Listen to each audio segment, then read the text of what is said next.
I put together a list of 50 items that you can declutter quickly and easily. Well, maybe not easily. Some of us have a hard time letting go. But these are just some ideas. If you don't know where to start on your decluttering journey, these should help you. I'm going to read a couple of them. China and crystal in these huge display cases that are rarely used. Say you use them once a year. Is it really worth taking up that space? Maybe it's time to give away those items to somebody in your family. And if they don't want it, repurpose it, because maybe your days of fancy cooking and serving and having huge dinners at your place are long gone. Maybe they're a thing of the past, but you're hanging on to those dishes and the crystal and all the pretty stuff because it's pretty. But maybe the space would be prettier. Let's see. Old craft and sewing materials you never use. I met a lady at the pool one time and she talked about all these different rooms that she had. She had a sewing room. She sewed quilts. She used to sew quilts, but she didn't now. And so she just kept a hold of all that stuff.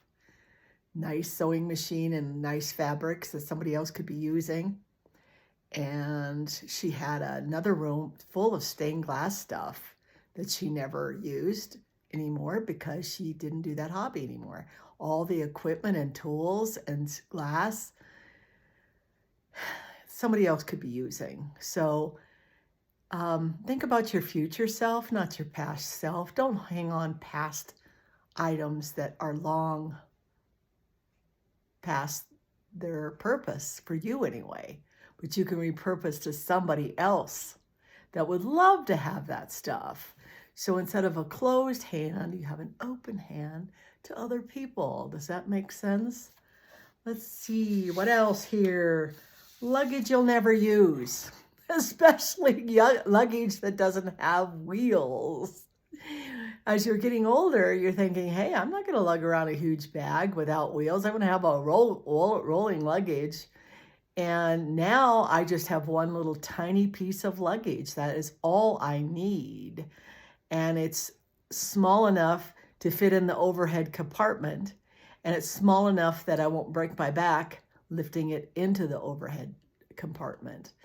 So I now pack with the size of the luggage in mind instead of how much stuff I really want to take. You know, the just in case items I take. No, I say I have this little bag and that's all I'm going to take. Everything that doesn't fit in there doesn't go in there, doesn't go with me on the trip. And I get along fine. Let's see. Furniture that is rarely used and just takes up space. Well, that's a big one. I see homes that have a lot of furniture, but they only use the recliner.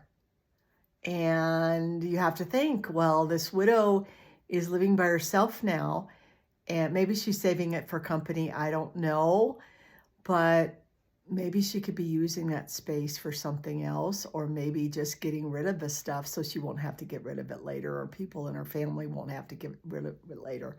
Talk to those family members. Maybe they've got some ideas on where they could sit if they visit, or maybe you can end up just visiting them instead of them visiting you. Those are just some ideas. I have a lot more on here to get you started in your decluttering process, or have you continue in the one that you have started. But there is so much. I also wanted to tell you about the 20-80 rule in decluttering. It says that we use only 20% of our possessions 80% of the time. So think about it.